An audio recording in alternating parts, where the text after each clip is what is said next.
Tu pensais être un bon menteur, un vrai maître de la tromperie. Réfléchis-y à 2 fois. Pour un agent du FBI expérimenté, tu ressembles plus à Pinocchio qu'à Hannibal Lecter. Alors, qu'est-ce qu'un interrogateur recherche exactement? Et peux-tu utiliser ces méthodes à ton propre avantage? Dans l'épisode d'aujourd'hui de The Infographic Show, nous révélons comment le FBI repère les menteurs. Pour certains, l'agent du FBI Steve Van Apron est surnommé le détecteur de mensonges humains, ce qui doit sûrement le rendre insupportable. Lors des soirées, il a fait carrière en repérant les petits signes qui apparaissent chez les personnes qui ne disent pas la vérité. Cela tient de la pseudo-science, autant art que science, portée par l'instinct affûté de Van Apron. Pourtant, son guide pour démasquer les imposteurs et les fraudeurs propose de nombreuses astuces intéressantes et étonnamment utiles que vous pouvez utiliser dans les conversations quotidiennes. Commençons par la matière dont sont faits les mensonges. Les mots qu'une personne choisit et la façon dont elle les prononce peuvent vous en dire long. Selon Van Apron, le langage est l'un des plus grands indices pour repérer la vérité. Il faut particulièrement faire attention aux pronoms en grammaire. Van Apron raconte qu'il a travaillé sur une affaire de disparition d'un garçon. Interrogé, le parent appelait toujours son fils « ce garçon », au lieu de dire son nom ou « mon fils ». Pour Van Apron, c'est un signal d'alarme. Les honnêtes assument, les menteurs prennent leur distance. Supposons que vous offrez un cadeau à Noël, puis un mois après, vous voyez un objet très similaire dans le magasin d'occasion du quartier. Vous demandez à votre ami, sur un ton décontracté et un peu passif-agressif, ce qu'est devenu le cadeau offert. Selon la logique de Van Apron, s'ils emploient davantage de pronoms possessifs comme « mon cadeau », au lieu de l'expression plus impersonnelle « le cadeau », ils ne cachent sans doute rien. Cependant, nous ne vous recommandons pas vraiment d'essayer cela. Si vous continuez à cuisiner vos amis, il se pourrait que vous n'ayez plus personne à qui offrir des cadeaux. Des choix de langage étranges sont souvent un signe révélateur. Cela indique qu'il y a anguille sous roche. Et ce n'est pas seulement Van Apron qui le pense. Demandez à Gabrielle Stewart, ex-enquêtrice en assurance devenue consultante en fraude. Elle a dit « Nous utilisons un langage complètement différent lorsque nous mentons. » Un exemple très célèbre est le président Nixon. On lui a demandé directement « Saviez-vous pour le Watergate ?» Et sa réponse a été « Le président ne ferait jamais une telle chose. » Notez que la réponse ne correspond pas à la question. C'est une manière habituelle de mentir sans en avoir l'air, en rendant la question plus vague et moins directe, comme si c'était celle que vous auriez voulu entendre. Bien sûr, ce ne sont jamais seulement les choses que les gens disent, c'est souvent la façon dont ils les disent. Dans la détection du mensonge, on parle de caractéristiques paralinguistiques, une vraie mine de données communicatives. Cela pourrait révéler la fumée du pantalon d'un menteur. L'un des plus importants est l'intonation de la voix. Tout au long de sa carrière, Van Apron a remarqué que les menteurs ont tendance à modifier leur hauteur ou leur intonation à la fin des phrases. Cela peut sembler un peu maladroit ou artificiel. Les personnes qui disent des choses comme « je n'ai pas fait ça » ou « ce n'est pas moi », ce sont le genre de caractéristiques vocales qui commencent à déclencher des signaux d'alarme. Surveillez aussi les mots de remplissage comme « oh »,« ah » ou « genre ». Van Apron pense que ces petits tics nerveux qui indiquent une hésitation dans la parole pourraient être le signe qu'ils inventent l'histoire, au fur et à mesure. Ils gagnent du temps pour inventer des détails supplémentaires qui rendent le mensonge plus convaincant. Soit ça, soit c'est une fille de la vallée. Elle parle un peu comme ça, tu vois ? Il faut retenir que de nombreux signes considérés comme révélateurs de mensonges, selon Van Apron, sont aussi des signes de nervosité. Et il faudrait vraiment avoir du sang-froid pour ne pas se sentir au moins un peu nerveux lorsqu'on est interrogé par un agent du FBI. Même si vous êtes honnête, si commander une pizza au téléphone vous rend nerveux, pas de jugement, je suis pareil. Imaginez le stress ressenti dans la salle d'interrogatoire de Steve Van Apron. Cela influencera votre façon de parler. Mais les agents du FBI ne s'intéressent pas seulement à cela. L'importance du langage corporel ne doit pas être oubliée. Selon Van Apron, un menteur adopte souvent le geste main-visage pour se cacher, surtout en classe. Stevie affirme que son oncle travaille chez PlayStation. C'est pourquoi il joue à tous les nouveaux jeux avant leur sortie. Soyez attentifs. Il peut se couvrir la bouche, se frotter le cou, ou toucher son oreille ou son œil. Ces signes peuvent indiquer qu'il ment sur le travail de son oncle chez PlayStation. Et peut-être même sa petite amie mannequin, inconnue car elle vit au Canada. Van Apron parle de comportement de blocage, une posture défensive suggérant que vous cachez peut-être quelque chose. Dans ses propres mots, les scientifiques du comportement pensent que lorsqu'une personne décide consciemment de mentir, elle se sent mal à l'aise. L'effort subconscient consiste à utiliser un geste main-visage pour littéralement empêcher ces paroles mensongères de sortir de leur bouche. Une autre raison pour laquelle vous pourriez voir de tels gestes, selon un autre soi-disant expert en langage corporel, l'ancien agent du FBI Joe Navarro, c'est qu'il s'agit de comportements d'auto-apaisement, des rituels qui vous aident à rester calme pendant un moment stressant. Se couvrir le visage, reboutonner une chemise déjà boutonnée, tripoter ses clés de voiture ou un autre objet quelconque. Ce sont peut-être des signes de mensonge ou simplement d'un trouble du déficit de l'attention, avec ou sans hyperactivité non diagnostiquée. Le visage, partie fascinante du corps, communique souvent beaucoup, même sans que la personne en soit consciente. Van Apron pense que c'est sur le visage que l'on peut le plus souvent déceler un mensonge chez quelqu'un qui essaie de vous tromper. Avant tout, un sourire. Lorsqu'on sait quoi observer, un faux sourire devient évident. Mais comment le détecter ? Encore une fois, Van Apron a la réponse. En général, un faux sourire se manifeste du nez vers le bas, et ce sont juste les coins des lèvres qui sont tirés vers le coin des yeux. Un vrai sourire mobilise deux groupes musculaires. Il y aura aussi des petites rides autour des yeux, mais cela dépend du Botox. Un autre signe classique dans cette même catégorie est un sourire qui n'atteint pas les yeux, ce qui signifie qu'il n'utilise que les muscles de la partie inférieure du visage. Cela peut révéler un manque de sincérité chez certains. Votre incapacité à sourire avec les yeux vous empêchera non seulement de mentir efficacement lors d'un interrogatoire, mais aussi plus tragiquement, de devenir le prochain top modèle américain. Cependant, cela dépend également d'autres facteurs. Les personnes neurodivergentes, comme les autistes, peuvent sourire différemment, et le sourire a aussi une forte charge culturelle. Une étude de la Bibliothèque nationale de médecine montre que dans les cultures à forte corruption, les sourires sont souvent perçus comme moins dignes de confiance. Le contexte compte toujours. Mais restons sur le visage un instant. On dit que les yeux sont le miroir de l'âme. Peut-être qu'un menteur disait cela pour détourner notre attention, alors que Steve Van Apren affirme que les vraies tromperies sont cachées. Après avoir menti, il est probable que vous commenciez à cligner des yeux de plus en plus fréquemment, peut-être parce que vous êtes nerveux à l'idée d'être découvert. Il faut reconnaître que cela peut être une prophétie autoréalisatrice. Ils pourraient réagir si vous fixez intensément leurs paupières dès que vous les soupçonnez de mentir. Ne laissez pas votre attention sur le visage vous détourner de l'histoire racontée par le reste du corps. Joe Navarro, l'expert autoproclamé du langage corporel dont nous vous parlions tout à l'heure, pense aussi que les pouces cachent une information importante. Selon lui, baisser les pouces ou même les cacher communique de l'insécurité ou un manque d'engagement. Cela montre encore un problème. Nous voulons voir les pouces levés ou écartés quand quelqu'un insiste. Plus c'est territorial, plus c'est emphatique, et donc plus c'est précis. C'est le conseil que nous donnons. 2 pouces cachés derrière notre dos. Sont-ils levés ou baissés ? Qui sait ? L'une des techniques les plus efficaces du FBI pour repérer un menteur consiste à observer les contradictions entre ce que dit une personne et ce que révèle son corps. Cela touche à un certain charabia subconscient jungien. Soyez patient avec nous. Si quelqu'un dit non en hochant la tête, son conscient et son subconscient se confondent. Chris Voss, ex-négociateur du FBI pour les prises d'otages, ne jure que par elle. Selon ses propres mots, une incohérence entre les paroles ou dans les signes non-verbaux montrera que votre interlocuteur ment ou n'est pas à l'aise avec l'accord. Encore une fois, nous ne saurions trop insister sur l'importance du contexte dans tous ces cas. Demandez à Brian D. Fitch, professeur de justice pénale à la California State University, auteur de documents éducatifs sur ce sujet pour le FBI. Dans ses propres mots, l'une des idées fausses les plus courantes est la croyance en des signes universels de tromperie, des indicateurs cohérents et fiables qu'une personne ment.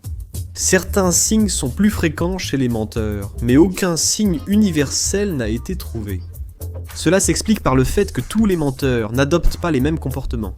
La littérature officielle sur ces sujets peut vous faire sentir un peu fou en vous y plongeant. L'Association américaine de psychologie souligne un point sur les menteurs par omission. Comment on peut souvent repérer un imposteur par le fait qu'il donne très peu de détails dans ce qu'il raconte. Ensuite, il y a une étude de la Harvard Business School qui affirme que les menteurs sont souvent bavards. Ils en disent trop, afin d'étirer la vérité. Donc, dire trop ou trop peu pourrait signifier que vous êtes un menteur.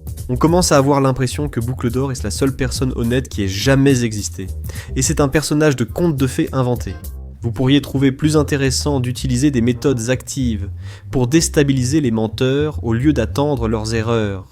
Pour cela, nous devons solliciter Lara Ecoy, ancienne spécialiste ayant travaillé 24 ans au contre-espionnage du FBI.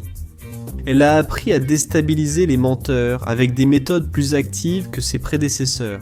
L'un des conseils qu'elle donne est de poser des questions étranges ou inattendues. La plupart des menteurs ne sont pas de grands improvisateurs. Ils prépareront mentalement leurs réponses à l'avance pour garder une histoire cohérente et éviter les erreurs. Poser des questions inattendues, comme sur leur dernier voyage ou leur avis sur leur travail, peut perturber leur scénario mental. Leur mensonge pourrait alors devenir un peu plus fragile et facile à repérer en comparaison. Vous pouvez aussi demander au menteur présumé de raconter son histoire à l'envers. Ils ont sans doute consacré toute leur énergie à imaginer l'histoire de façon classique. Raconter une vraie histoire à l'envers reste possible, mais une histoire inventée risque davantage de s'effondrer hors de son contexte d'origine. Et une méthode très simple mais terriblement efficace consiste à poser un très grand nombre de questions de suivi. Bien qu'il y ait évidemment des limites à la mémoire de chacun concernant un événement réel, ces souvenirs sont encore plus limités pour quelque chose qui n'a en réalité jamais eu lieu. Les seuls détails sont ceux que le menteur a personnellement inventés. Donc, si vous continuez à les pousser à développer différents points, à donner plus de détails ou à demander des clarifications, une histoire inventée a beaucoup plus de chances de s'effondrer sous ce genre d'examen. D'accord, on est assez avancé pour que tous les flics aient quitté la discussion.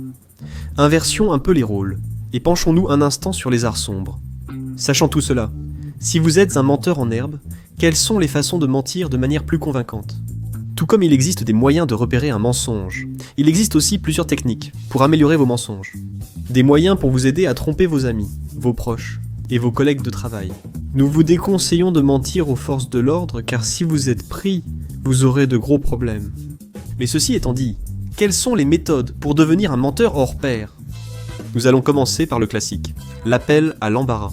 Les humains sont des créatures sociales, et l'un de nos véritables talons d'Achille sociaux, c'est la gêne. Nous serions prêts à tout, comme un coyote piégé, pour éviter une situation gênante. Donc, un excellent moyen de rendre votre mensonge plus crédible et de couper court à toute enquête supplémentaire sur ce mensonge, c'est d'en dire trop en partageant des informations qui sont inconfortables, dégoûtantes ou embarrassantes. Supposons que vous buvez quelques bières en semaine et que le lendemain votre tête ressemble à un cheval de Troie plein de soldats grecs. Vous pourriez vouloir arriver un peu en retard au travail et simplement dormir pour faire passer le pire de la gueule de bois. Alors, quand vous débarquez au bureau avec quelques heures de retard en disant « Désolé », l'air d'un mort-vivant, votre superviseur va se poser des questions. C'est le moment idéal pour essayer cette technique. Dites-leur que vous aviez la diarrhée, et ça mettra fin à toute question supplémentaire. Votre patron ne veut pas connaître les détails de votre calvaire sur la porcelaine, et c'est ça qui fait que le mensonge fonctionne. Qui mentirait sur quelque chose d'aussi embarrassant ? Le statut social compte pour nous, donc avouer une expérience embarrassante rend souvent un mensonge plus crédible. Ce n'est pas l'image que la plupart aimeraient donner d'eux-mêmes s'ils le pouvaient. Mais comme toute magie puissante, un prix est à payer. Assurez-vous simplement que l'embarras en vaut la peine par rapport à la gravité de la vérité que vous cherchez à dissimuler. Sinon, vous aurez parlé de vos habitudes aux toilettes, à votre patron, pour rien. Un autre conseil classique sur le mensonge, la confiance en soi. Vous devez paraître à l'aise et maître de vous, contrairement aux menteurs nerveux que le FBI traque. Il faut reconnaître que si vous combinez ces techniques et que vous paraissez un peu trop sûr de vous en parlant à des gens de vos habitudes intestinales anormales, vous pourriez simplement passer pour un pervers. Vous voudrez probablement éviter cette réputation, aussi pour des raisons personnelles. La prochaine technique, issue du marketing, est heureusement moins dégoûtante. C'est la fréquence efficace. C'est une technique que vous avez vue appliquée dans d'innombrables publicités, où les instructions et les slogans sont répétés encore et encore. C'est parce que plus vous entendez quelque chose, plus votre cerveau traite le concept, et plus cela vous semble vrai, même si ça ne l'est pas. Selon Lisa Fazio, professeure de psychologie à l'université Vanderbilt, chaque fois, il faut moins de ressources pour comprendre. Cette facilité de traitement lui donne un aspect intuitif, comme croire que la vitamine C des fruits et oranges prévient les rhumes. On te l'a sûrement dit souvent, enfant, même si c'est faux. Pourtant tu y as cru, non ?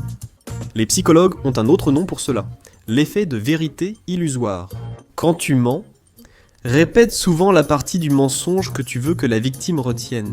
Ça marche vraiment, ça marche vraiment, ça marche vraiment. Mais si tu crains de paraître comme un vendeur louche, agir à l'inverse peut aussi être efficace. Si quelqu'un te pose une question, réponds simplement à la question, même si tu mens. Ne noie pas ta réponse sous des justifications et des détails supplémentaires. Parce que, dans l'esprit de quelqu'un, la vérité est évidente d'elle-même. Ils n'ont pas à justifier ou renforcer la vérité. Si on a l'impression que tu fais trop d'efforts pour ça, les gens vont se douter de quelque chose. Comme l'a dit le grand Miss Van der Rohe, moins c'est plus. Ou suivez peut-être les conseils du docteur David J. Lieberman, psychothérapeute formant les agents du FBI à détecter les menteurs. Sur ce point, il a dit « Un menteur veut vous vendre quelque chose. Ils ont besoin que vous les croyiez. Ce qui signifie qu'ils en font généralement trop, bien au-delà du point où une personne honnête se serait arrêtée. Il y a une tendance à trop expliquer. Donc, oui, ne faites pas ça. Un autre concept que vous devriez étudier, c'est comment vous agissez lorsque vous dites la vérité. Dans les milieux des forces de l'ordre, on appelle parfois cela la ligne de base. Ils poseront des questions auxquelles il serait absurde de mentir, sauf si vous cachez un meurtre, comme votre nom, âge, adresse. Ils n'écoutent pas seulement vos paroles, ils observent aussi comment votre attitude change quand les questions commencent à devenir importantes. Ce changement mesure votre honnêteté. Faites donc attention à vos actions en disant la vérité. Le ton de votre voix, votre façon de respirer, les gestes que vous faites instinctivement. Et assurez-vous de ne pas trop vous en écarter lorsque vous commencez à déformer la vérité. Cela demande un certain talent d'acteur. En gros, vous jouez votre propre rôle sans mentir. Ça paraît assez simple, mais ça ne l'est vraiment pas. Et si vous prévoyez de devenir un menteur habituel, une technique à long terme consiste à vous forger la réputation d'être un mauvais menteur.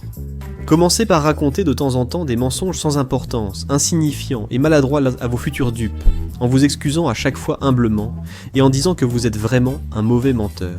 Ensuite, grâce à la technique de fréquence efficace apprise plus tôt, vous pouvez progressivement faire croire cela aux gens. C'est utilisé comme arme un phénomène psychologique nommé sophisme de la perruque. Le sophisme dit « Toutes les perruques qu'on a sont laides et évidentes, je peux toujours dire quand quelqu'un en porte une. » En réalité, ce n'est vrai que pour les fois où tu l'as remarqué. Les perruques convaincantes passent pour de vrais cheveux.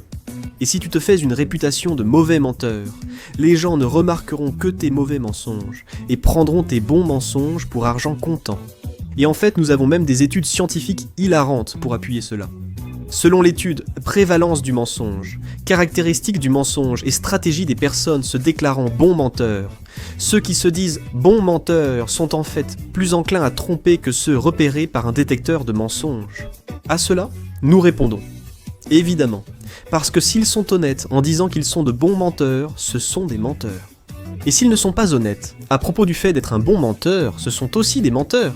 Avons-nous rendu le monde pire en partageant toutes ces techniques diaboliques ? Peut-être, mais on était aussi discrètement dans notre vibe FBI tout ce temps. Si tu te souviens de ces techniques, tu seras désormais capable de repérer quand un manipulateur bien plus sophistiqué te ment. Quelqu'un qui connaît et supprime tous les signes évidents, en réaffirmant les faits encore et encore. Des gens trop pressés de raconter quand ils ont fait caca dans leurs pantalons. Des gens qui insistent un peu trop sur le fait qu'ils ne pourraient pas mentir pour sauver leur peau. Ou peut-être qu'on te ment aussi. Qui peut vraiment le dire ?